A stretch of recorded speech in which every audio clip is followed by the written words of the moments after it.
Olá, pessoal. Sejam muito bem-vindos. Depois de tanto tempo, né, sem fazer lives.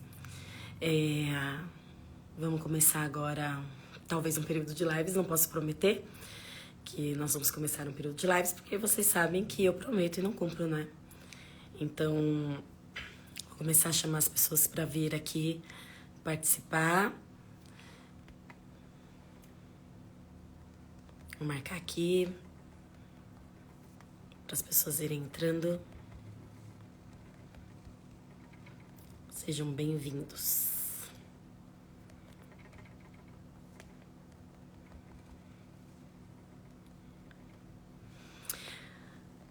Já vou começar chamando o Dr. Márcio, tá bom?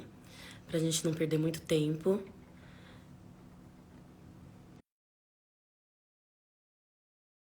Eu gosto de fazer live curta, breve e direta. Vamos ver se o Dr. Márcio entra aqui.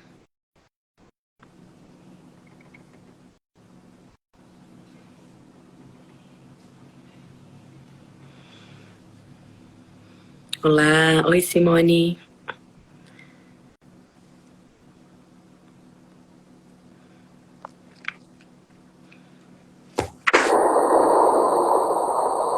Oiê! Bom, já vou avisando que tem barulho de trem aqui atrás. Como você tá? Tudo bem? Tudo bem. Tirando a dor de cabeça.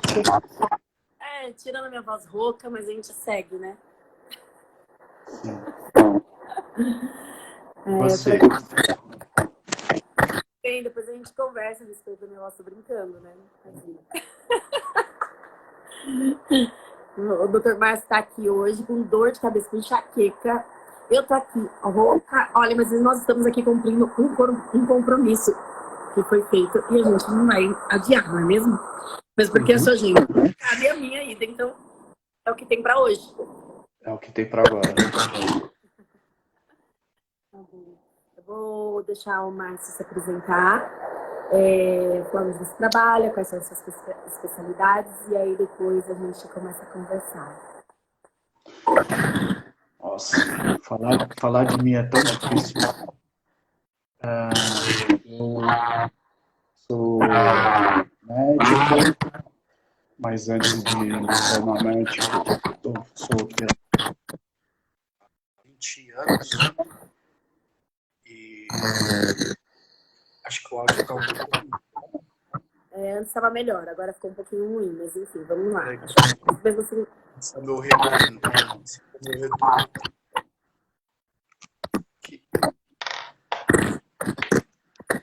Ficou melhor? Ficou melhor.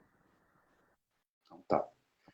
Bom, eu sou voltando, boa noite a todos e a todas. Me chamo Márcio. Eu confesso que eu sou muito tímido para falar. Mas vou tentar falar um pouco de mim, resumindo. Eu sou terapeuta de primeira formação, quiropraxia, acupuntura, naturopatia, medicina tradicional chinesa, aí depois fiz medicina e vários outros cursos na área de medicina e medicina preventiva.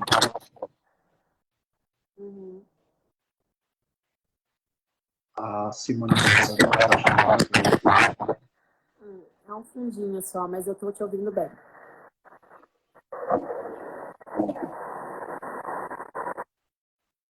Ok. E você tá trabalhando aonde, Márcio? Bom, eu sou titulado Einstein, também estou trabalhando com massagem alguns dias no Terapia Muraoka, Shopping de Caneca, Verdão, Center 3 e os Eu vou dar, então, como eu conheço o Márcio, aí eu não sei mais como eu te chamo. Olha só, eu tava chamando Dr. Márcio, já tá Márcio, daqui a pouco tá Marcinho, lascou toda a live. Mas tudo bem, Eu conheço o Márcio há muitos anos, vou falar assim, algumas décadas. A gente era amigo no bairro, de conversar na rua.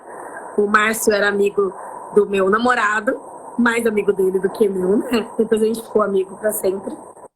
E o Júnior que acabou nos apresentando, enfim, mandei a live para ele. Deixa eu ver se ele vai entrar aqui. Acho que não, mas um beijo, Ju, se você estiver vendo, enfim, ou se você for ver depois.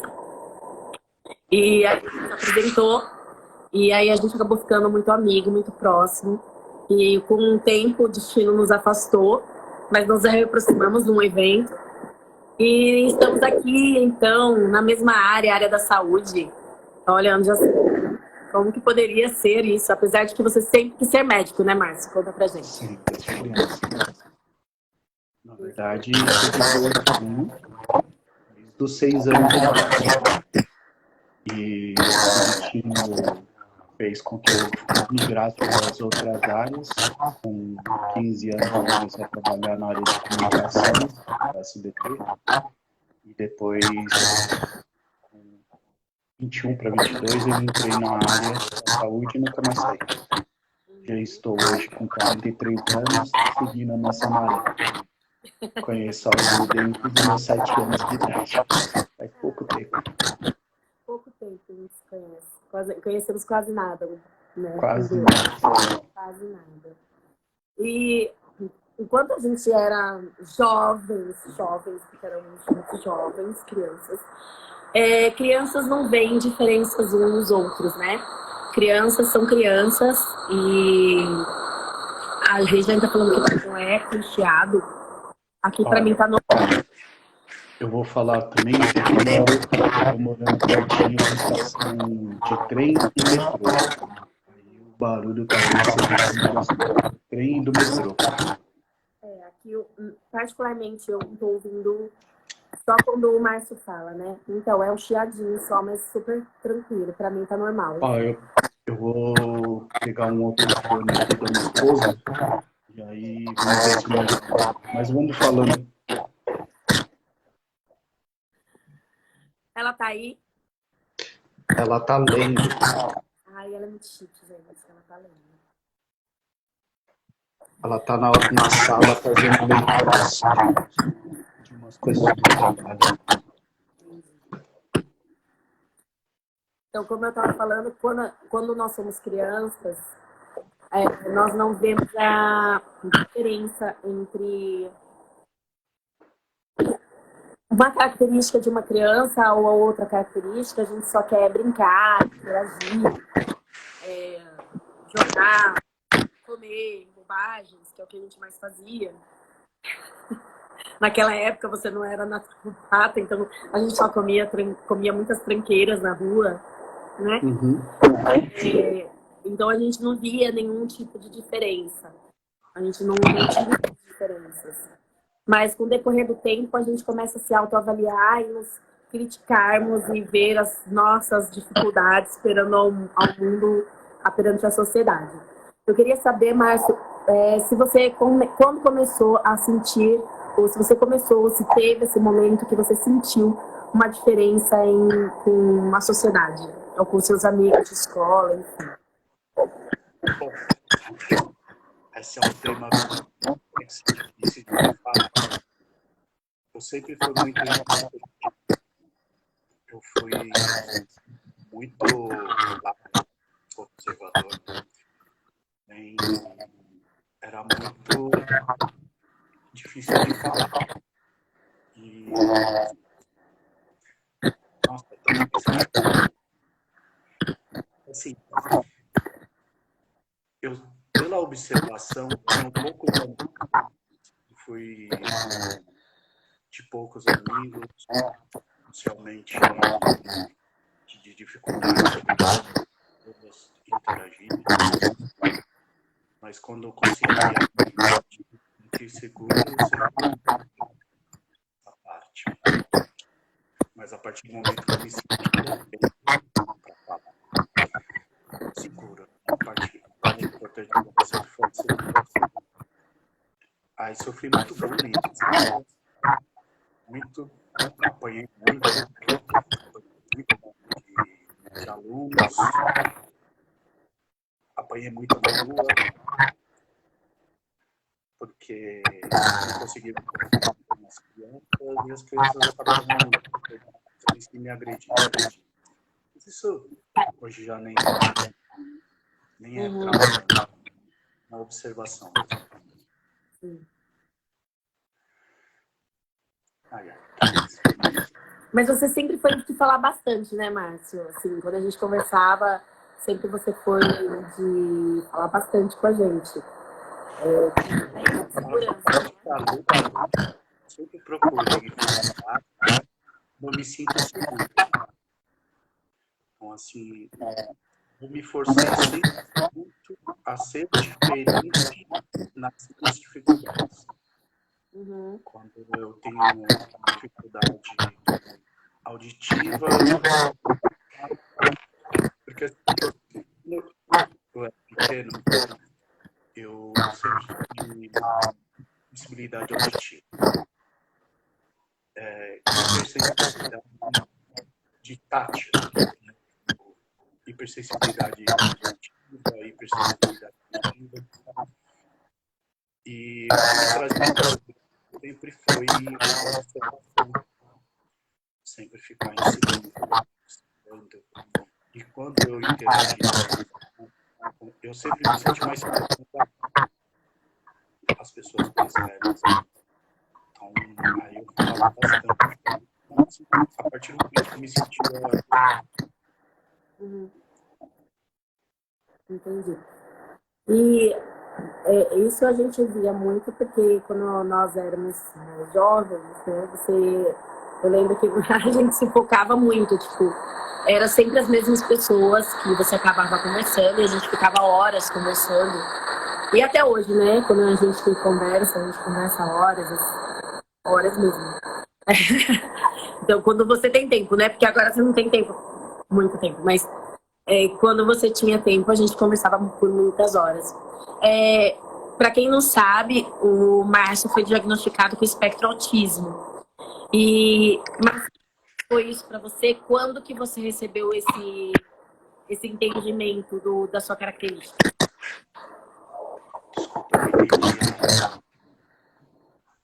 Quando que você recebeu o diagnóstico e quando você entender essa característica sua? Foi na faculdade e como ciente, água no corpo para achou todos os aspectos da cabeça, a paciência, a resposta e minha vida inteira não tinha resposta. Sempre confundi com TDAH, hiperativismo, por ser uma criança hiperativa, déficit, que na verdade perde. E aí, quando você teve essa abertura, né? Ou seja, depois de muitos anos, você se encontrou dentro do espectro autismo. E aí você, tipo, ok, agora eu me entendo. Agora eu consigo me explicar. E principalmente, eu sou uma pessoa muito solitária. Eu sempre andei eu me sentia cachorro, caminhava quilômetros. Por exemplo, eu sou muito bom para mim, para organizar a minha vida, para trazer serenidade para mim. E eu, tipo, na verdade, da minha família, e eu andava 28 quilômetros. Uau! Porque ia para mim paz. Onde eu me sentia da missão do dia. Eu fazia isso todos os dias. Se eu não andasse 5 quilômetros por dia,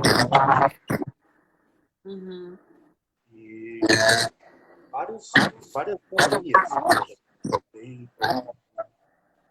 Por exemplo, eu li aula de isso também. Um dos traços, por exemplo, eu me penalizava, por exemplo, eu ficava no lucro de autodepreciação, as chicotas, com diagnóstico foi como se fosse uma cura, eu ficava com a boa, só se passa. Hoje em dia, você sente alguma dificuldade que você tem que se adaptar? Ou você já se adaptou a essa condição? A minha dificuldade é que eu não vejo sensibilidade de gente. E você está perto do treino? Você vê como que são as coisas. Deus me traz. Eu tenho orado para aquele dia as minhas fraquezas, fazer com que eu more bem do lado dele. E isso tem feito eu ter mais paciência. Os primeiros dias foram terríveis, mas depois...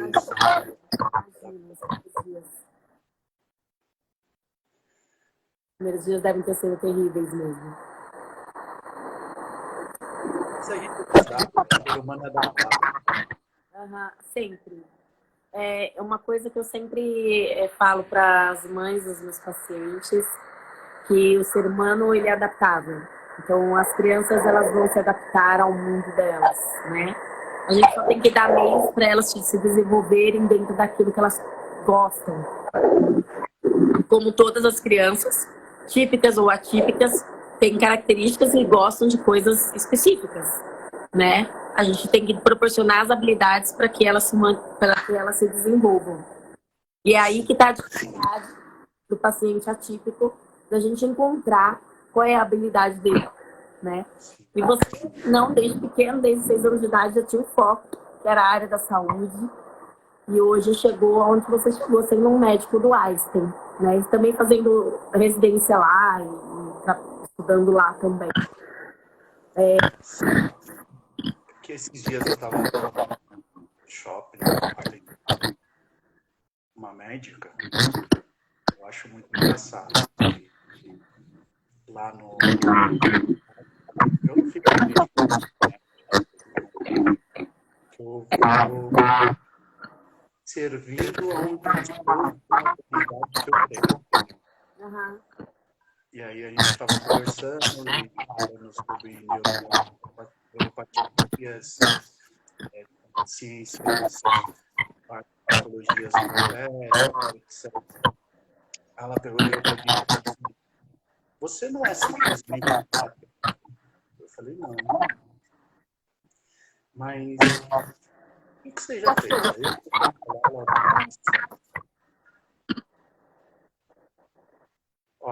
Eu vou sair e entrar de novo. Tá bom. Por causa do ar. Só um minutinho, tá? Tá bom, vocês ficam aí que eu tô aqui, hein? Tá bom. A gente vai fofocando. Vamos ver se o Márcio melhora a conexão dele. Ele vai entrar de novo. Espero que vocês tenham entendido até aqui a história do Márcio. Então, o Márcio foi descobrir o autismo dele já na faculdade, quando ele percebeu que essas dificuldades dele batiam com o espectro autismo, né? E não era só, talvez, um déficit de atenção ou alguma outra coisa do gênero, né? E o Márcio, ele tem uma memória muito boa, uma memória fotográfica.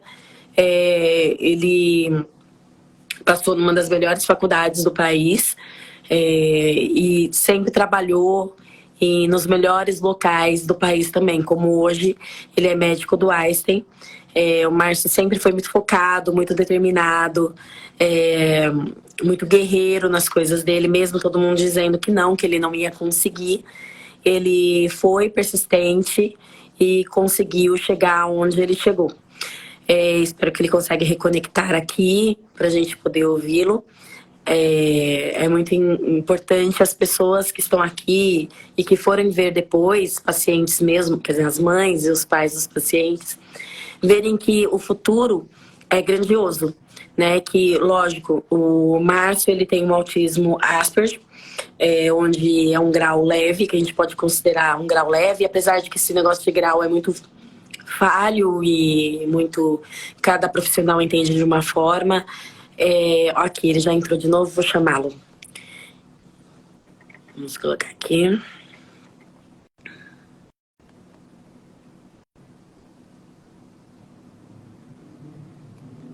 E estou convidando ele novamente. Vamos ver se... Voltou. Será que melhorou? Melhorou. Então, aí a médica, você tá falando da médica que estava lá, ela perguntou, mas você não é só, né, uma pessoa que está aqui vendo as minhas patologias de dor, dores, enfim. Aí você contou a sua história para ela. Sim. Eu peguei um pedacinho que eu estava falando sobre os graus. E eu acho assim que a pior coisa que podem fazer é classificar alguém por aquilo que a ciência tenta ainda descobrir, a academia está tentando descobrir, e talvez ele nunca vai chegar a um acordo, que é leve, moderado, alto, etc. Exato. Eu acho assim que quando você rotula algo ou isso, uma placa nessa pessoa, limitando ela dentro do cara, e falando assim, você não é capaz. Então, assim, é como se você estivesse avalizando essa pessoa, se chamar por algo que a sociedade quer que ela seja popular, mas que nem mesmo ela se define, porque você não consegue se autodefinir. É bem difícil. Sim, difícil algo.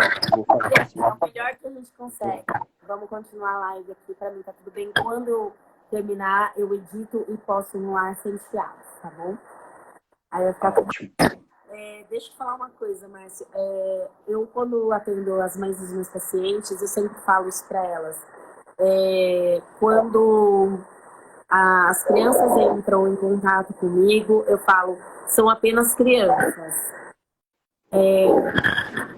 Porque o médico disse isso, o neuro, e vem aquele monte de papel e tal. É importante todas as documentações para que possamos diagnosticar a criança, lógico, para a gente saber que caminho seguir.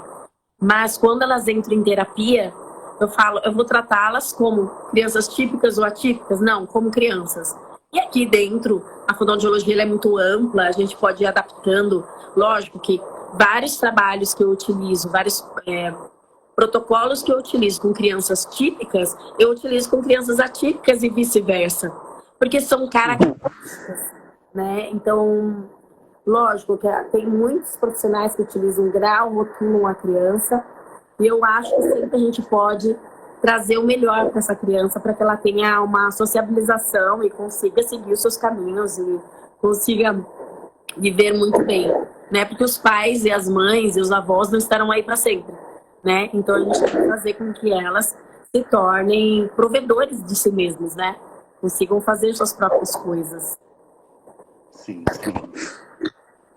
Olha, depois que você se descobre, aí você conhece um monte de outras pessoas com as mesmas características. E aí você consegue identificar essas outras pessoas e auxiliar essas pessoas, os pais dessas pessoas. Porque é muito gratificante e libertador você se autoconhecer. Por mais difícil que seja para os pais ou para o próprio diagnosticado, ele tem que ser consciente de um caminho que é alternativa, todos são normais. Eu sempre falo para mim, mas eu sou um cara normal. Os outros têm que ter um lance de inteligência. E cadê? Mas é automotivação. Ah, mas foi uma ótima. Gostei, vou usar. Vou usar para mim mesmo.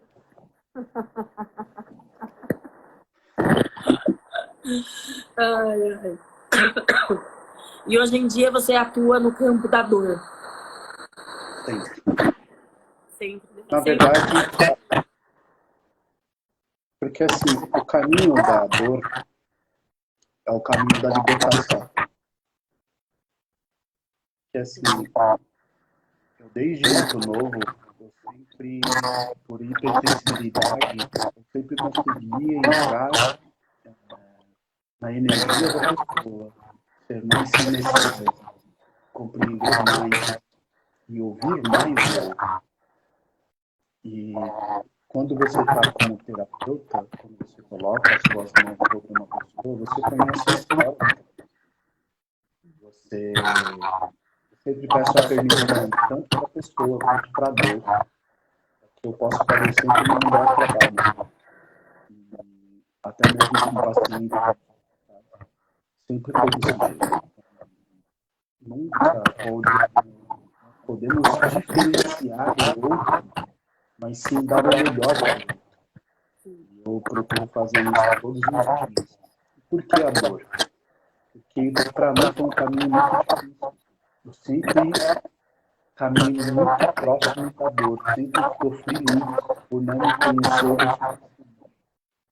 Então, eu posso me libera a classificação de dor, mas conheço bem tipos de dor, do corpo, da alma, passei por muitas dificuldades, muitas pedras,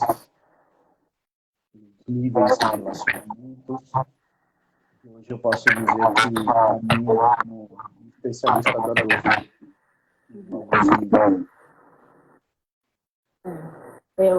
Os terapeutas, não só os terapeutas, mas todos os profissionais da saúde, eles lidam com a dor, né? É o profissional que está ali pronto para atender a dor. Então, todo paciente que nos chega, ele tem uma questão a ser tratada, tem uma queixa, né? É o que está lá na nossa anamnese, queixa. Né? Ouvir é a coisa mais difícil que a gente tem hoje em dia na sociedade, né?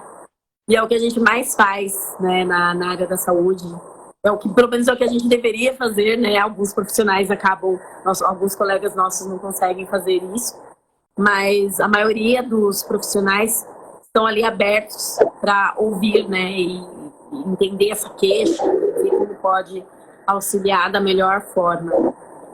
E aposto que é difícil ainda quando essas dores emocionais se transformam em dores físicas, né? Sim, a parte da psicossomática é interessante, porque tudo começa pela mente. E vou falar uma pequena experiência, né?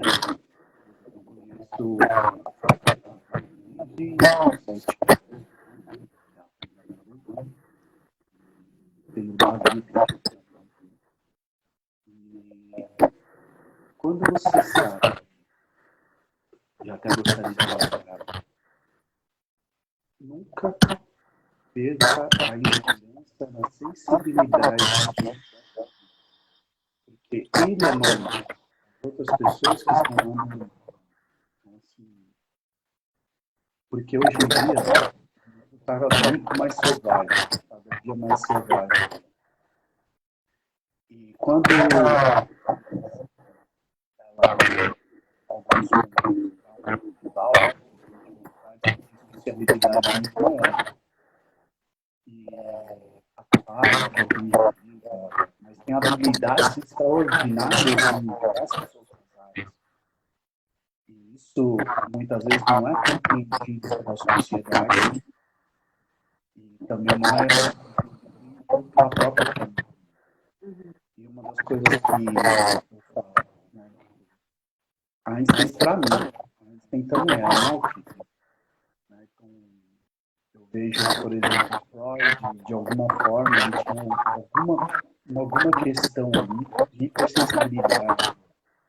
E, lógico, tem vários outros que são portadores, mas ao mesmo tempo são pessoas extraordinárias perante a sociedade, médicos, advogados e tantos outros que não se descobriram. Mas só que tem uma característica do autismo que eu sempre falo para mim mesmo: a fidelidade, a parte da fidelidade de um autista fora do comum, fora da caixa. Porque precisa da rotina, precisa fazer algumas coisas diferentes. Quando você encontra a sua metade, eu falo, eu sou inteiro e encontrei a minha esposa, que é outro ser inteiro. Temos um norte, um propósito. E se não fosse a Roberta na minha vida, eu não teria feito a parte de medicina, porque ela insistiu muito. Por causa da autodepreciação, quando coloco dentro de um rótulo, uma prática, isso faz com que o autista volte 10, 15 anos emocionais para trás. Quantas vezes uma criança vira e fala assim: mãe, fala para mim de novo. Mãe, fala, por quê? A avó fala, por quê? A mãe sem muita paciência. Você está falando de novo isso? Não ter paciência de ouvir o porquê novamente. E alguns têm dificuldade de classificar a cor, classificar sentimentos. A parte de sentimentos é mais comum. Né? Não consegue falar o que realmente está sentindo. E uma das coisas difíceis um dos iniciais da minha família é que meu pai e minha mãe sempre falou comigo, com os meus irmãos, olhando nos olhos. Então, isso foi diferente. Eu procuro sempre falar olhando nos olhos.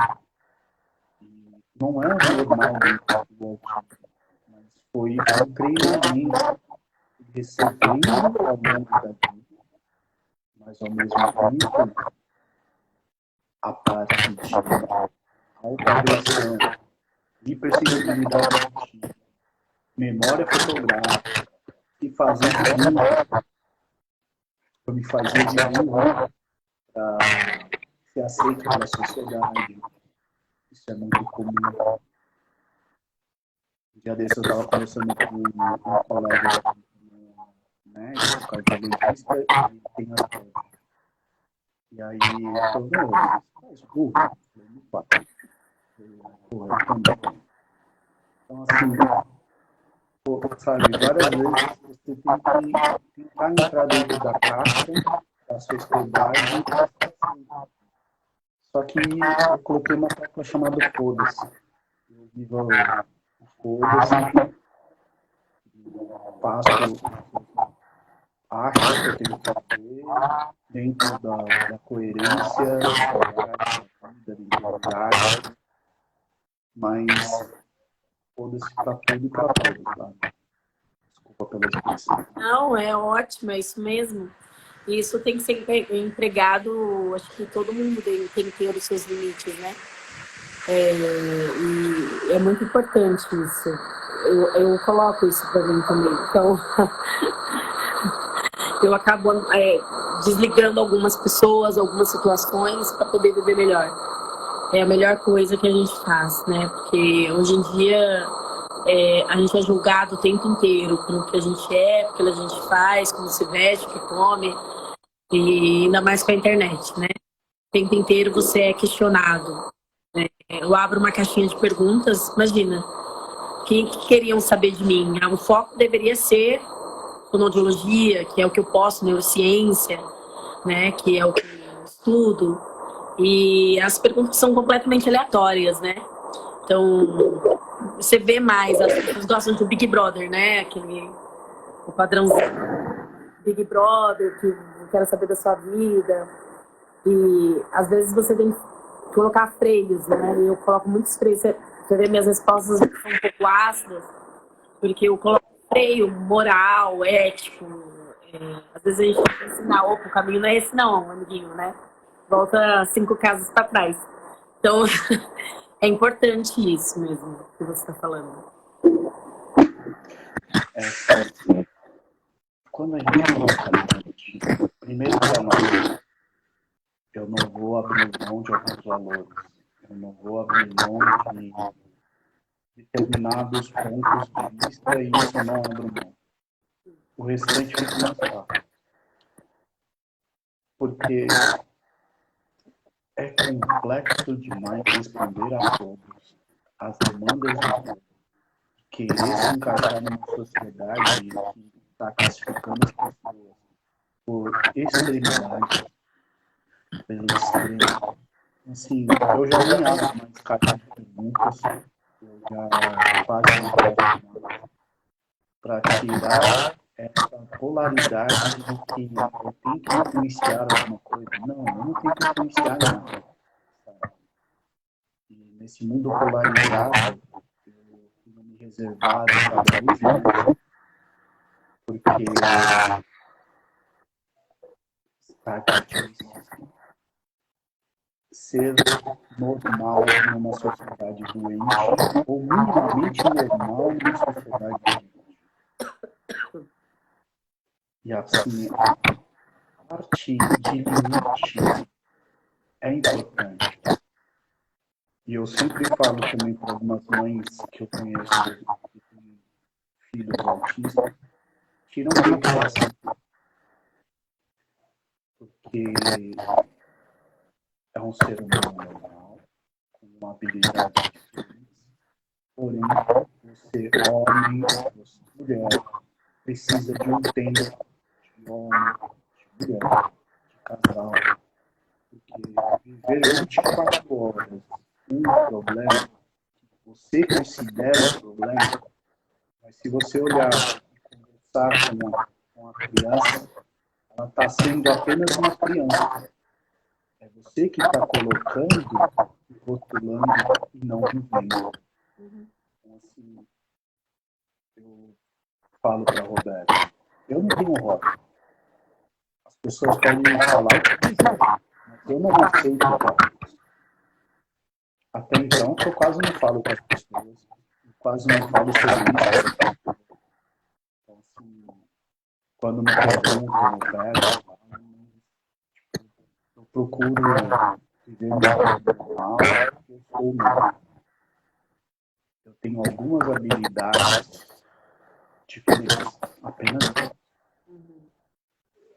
mãe, pai, aquela questão de você tira um tempo para você, vai namorar, vai passear, deixa um pouquinho com filho, com família, com avô, com a avó, com a tia, com a prima, pelo menos algumas horas para vocês se dediquem ao casal, se dediquem ao cuidado próprio, à própria autoestima, porque também vai ajudar o filho, a filha, porque vocês equilibrados, vocês também podem fazer com que o filho ou a filha estejam mais em equilíbrio dentro da insanidade que vocês criaram, não aqueles.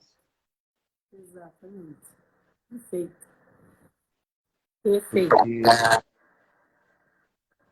muitas vezes o pai e a mãe, quando tem um adolescente, uma criança, eles esquecem que o filho é produto do meio.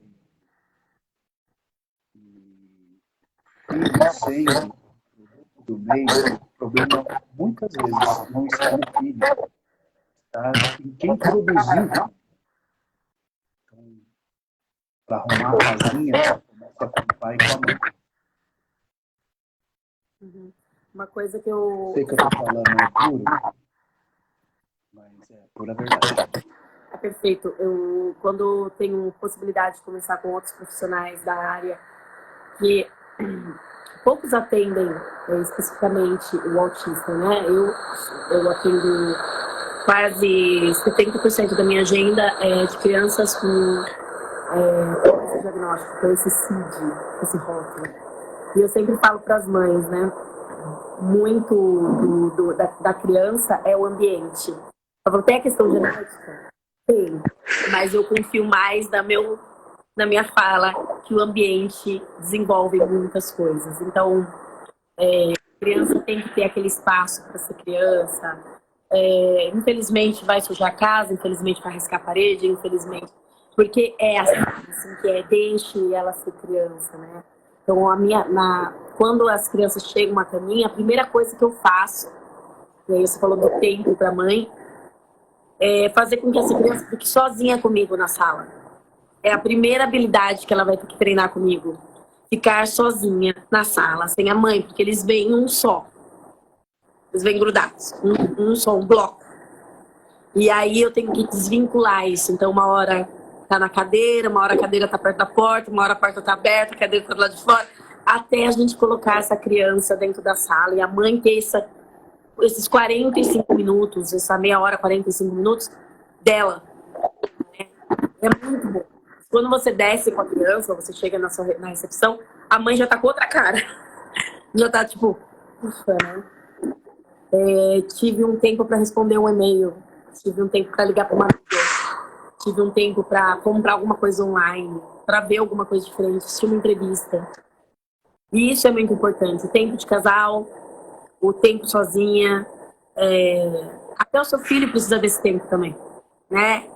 Para que ele se desenvolva, para que ele treine as habilidades dele, para que ele consiga ser um indivíduo, né? Que é isso que ele tem que ser quando ele crescer. Muito importante. Todos os seres humanos são inteiros, não são particionados. Ele nasceu sozinho, cresceu sozinho e vai morrer sozinho. Exato. A sociedade que define que ele tem que ter paz. A medicina particiona. Tudo é particionado. E várias outras terapias, vários profissionais, é tudo particionado. Agora eu me pergunto, quando você se encontra e faz uma terapia holística, faz uma medicina com holismo, é diferente. E a família também tem que ser mais holística, tem que ser participativo, integrativo. E muitas vezes isso nunca vai acontecer. Porque o pai ou a mãe, eles se limitam dentro da própria criador, achando que a criança ela tem algum problema. E isso é muito ruim, porque a criança não tem problema.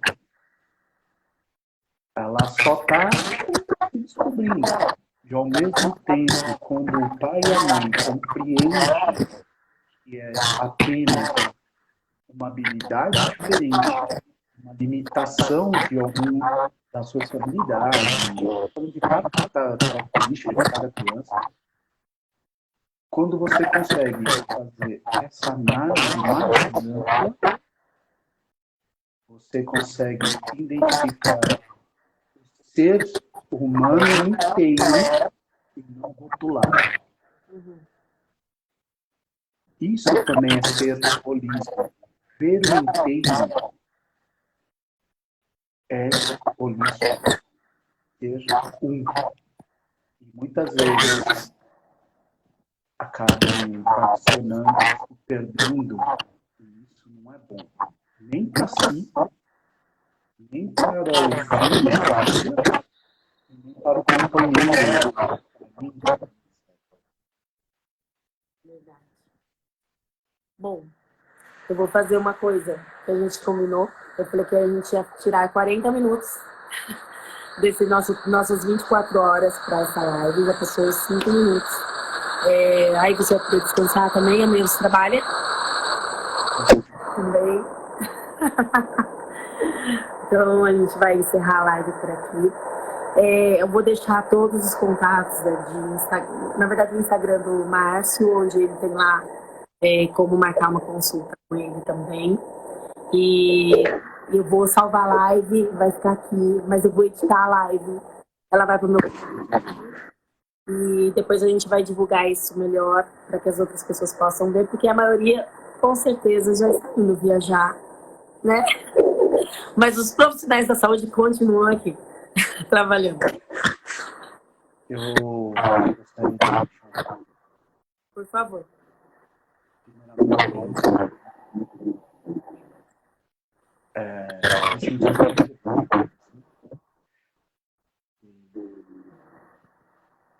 Pai, olha o filho como um ser inteiro, porque você é inteiro. O casal é uma unidade. O filho faz parte da unidade. Que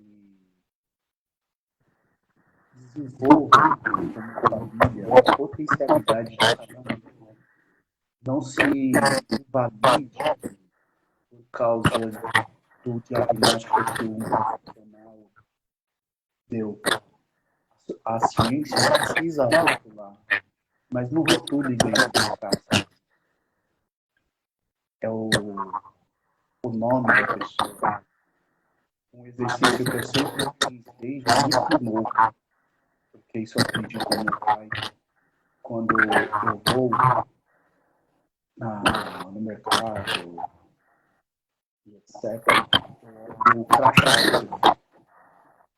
que eu chamo pelo nome, porque o indivíduo, ele tem nome, ele não tem voto. Não rotula, apenas viva o dia de hoje e amanhã, viva o dia de amanhã, o seu dia. Não fique ansioso pela evolução. Viva cada dia com intensidade, com o coração aberto, pedindo a Deus de sabedoria, discernimento, cada um que possa ser uma jornada longa, não uma jornada de estudo. Faz parte do processo da vida, mas quando você vê uma perspectiva de amor, fraternidade, começando dentro de casa, é muito mais fácil. Eu agradeço a todos. Beijo imenso no coração de cada um. Que Deus abençoe a todos. E quando você quiser, estou disponível. Tá bom. Obrigada. Eu vou terminar. Obrigada, Marcinho. Obrigada pela sua disponibilidade. Um beijo na rua. Bom trabalho amanhã. Se cuida, tá? A gente precisa cuidar. Mas amanhã é um novo dia, a gente vai estar ótimo. Tá bom? Obrigada a todo mundo que esteve aqui. Vou salvar a live e a gente se vê depois. Beijo. Até mais. Beijo.